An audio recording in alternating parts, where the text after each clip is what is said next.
atau iklim. Kemudian musim banjir maupun musim kemarau tidak terganggu kawan-kawan.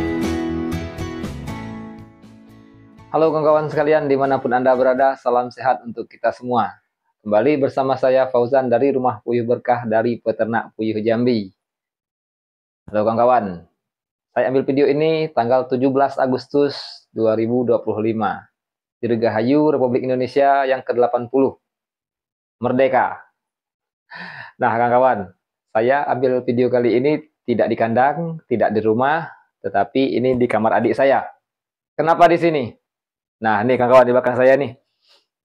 Yang lagi viral di memasuki bulan Agustus kemarin, mulai viral nih. One Piece kawan-kawan. Nih.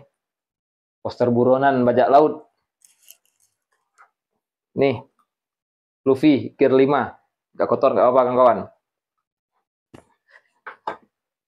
Roronoa Zoro. Nah, nih. Bentar. Ini ada yang nyangkut. Nah, nih. Sanji.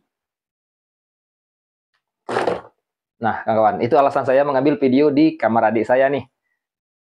Jadi adik saya ini juga salah satu penggemar One Piece. Dan saya juga mulai mengikuti One Piece ini di tahun 2023. Ya, 2023 akhir. Baru mulai nonton One Piece maraton dari episode 1. Tahu film ini ya sudah lama dari SD, tetapi tidak mengikuti karena ya gambar animenya tidak terlalu bagus, kemudian ya yang wanitanya terlalu seksi, ya jadi tidak mengikuti. Tetapi melihat teman saya menonton kok asik sekali, diterangkannya bahwa anime ini bercerita tentang hampir nyata dengan kehidupan yang ada di saat ini kawan-kawan. Nah gitu. Ya perlahan saya nonton ternyata memang benar. 1050 kalau nggak salah sekarang. Nah gini kawan-kawan, tema yang saya ambil kali ini yaitu tentang peternak puyuh atau beternak puyuh dan kebebasan. Nah kan merdeka nih 17 Agustus 2025, 40 tahun Indonesia merdeka. Tetapi merdeka seperti apa yang ada kawan-kawan? Nah di sini saya untuk menyuarakan keresahan saya terhadap pemerintahan Indonesia saat ini, itu saya rasa juga bukan porsi saya, karena saya juga orang biasa yang tidak tahu banyak tentang dunia pemerintahan dan perpolitikan, tetapi di sini terkait keresahan yang disampaikan teman-teman nakama, kawan. Kalau di One Piece itu dibilangnya nakama. Nah, itu teman-temannya Luffy itu dibilangnya nakama. Jadi yang fansnya pun dibilang nakama. Nah, keresahan dari nakama ini ya itu, kawan. Zaman sekarang tidak terkendalikan lagi nih. Pajak sudah naik setinggi-tingginya, pengurusan segala macam ya serba menggunakan pelicin, serba menggunakan orang dalam. Nah itu keresahan yang disampaikan oleh nakama sehingga berkibarlah bendera atau Jolly Roger ini. Nah yang digunakan topi jerami kawan-kawan. Itu Jolly Roger miliknya Luffy. Karena ya ikon atau khas dari Luffy itu tadi, topi jerami kawan-kawan. Nah, gini. Kenapa saya beternak puyuh? Nah, itu tadi kawan-kawan. Gini, awalnya saya beternak puyuh ini karena saya ini memiliki jiwa yang cukup bebas kawan-kawan. Bebas di sini dalam arti kata ya saya tidak suka terikat. Ya terikat dalam arti kata bukan saya tidak disiplin. Saya sudah diajar disiplin dari kecil, tetapi terikat dalam bahasa di sini yaitu kita tidak bisa mengeluarkan daripada kemampuan kita pribadi. Nah, kita tidak bisa melakukan sesuai dengan keinginan kita pribadi. Seperti halnya, saya sudah pernah bekerja di swasta dan di pemerintahan, kawan-kawan. Di sini agak sulit. Agak sulitnya itu tadi. Kita bekerja berdasarkan perintah. Terkadang ada hal walaupun kecil, tetapi itu tidak sesuai dengan jiwa kita, kawan-kawan. Tidak sesuai dengan keinginan kita. Karena kita tahu, wah ini sebenarnya melanggar. Atau ini sebenarnya tidak pantas. Tetapi karena itu perintah, ya mau tidak mau kita lakukan. Begitu juga di pemerintahan, kawan-kawan. Sudah pernah saya berada di pemerintahan, ya persis segitu. Seakan-akan hal yang sebenarnya tidak boleh ini diperbolehkan, tetapi hati-hati atau diperhalus. Nah, itu bahasanya, kawan-kawan. Jadi itu sangat bertentangan dengan jiwa saya. Jiwa saya bebas. Bebas di sini bukan berarti kita tidak ada aturan, kawan-kawan. Tentunya kita umat beragama, tentu ada aturan agama. Kita sebagai masyarakat Indonesia, warga negara yang baik, tetap mengikuti aturan dari pemerintah. Tetapi di sini kita juga tidak bisa menyalahkan daripada pemerintahan, kawan-kawan.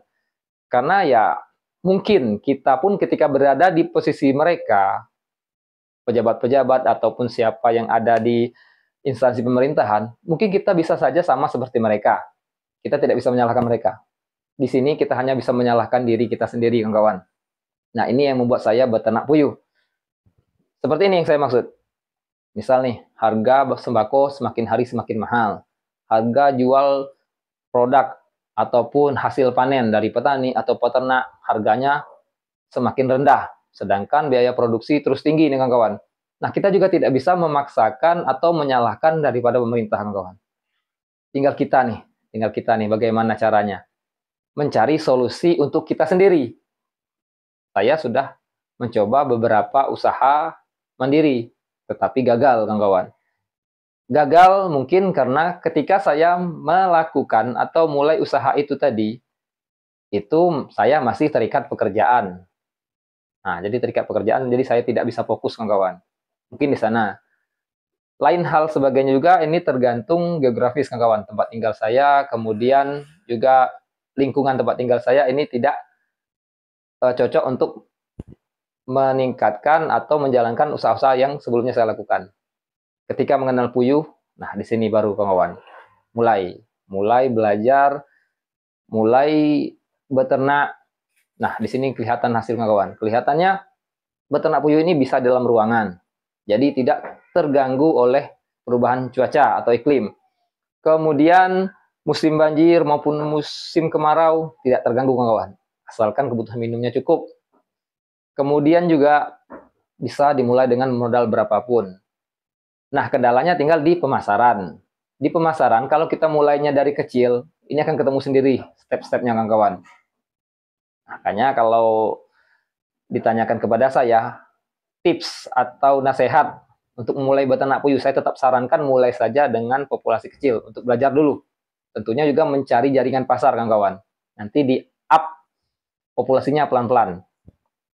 Nah, gini, kawan-kawan, kita bisa mengatur sendiri. Kita bisa memilih ini baik tidak baiknya. Ingin rezeki kita atau hasil dari usaha kita ini berkah untuk keluarga, kita bisa memberikan yang terbaik untuk perawatan ternak. Penjualan hasil ternak kita berikan yang terbaik. Kita pilih ini yang terbaik. Sehingga bisa menjadi sumber protein, sumber kesehatan untuk siapapun yang memakan hasil ternak yang kita miliki tadi. Dan juga kita menjual kepada pedagang pasar, pedagang eceran di pasar, ini akan saling menguntungkan, kawan-kawan. Niatnya saling berbagi rezeki, sehingga berkah daripada usaha yang kita lakukan bisa memberikan keberkahan juga untuk keluarga kita, dan usaha kita bisa terus berkembang. Nah, gitu, kawan-kawan. Di sini, untuk beternak puyuh ini sangat cocok sebagai sambilan. Nah, itulah alasan kenapa saya menyarankan kepada teman-teman sekalian yang sedang mencari ide usaha, ingin mengembangkan atau meningkatkan ekonomi keluarga, beternak puyuh solusinya, kawan-kawan. Karena bisa dimulai dengan modal berapapun, dengan tempat seadanya, dengan waktu yang cukup singkat nih, perawatannya cukup singkat.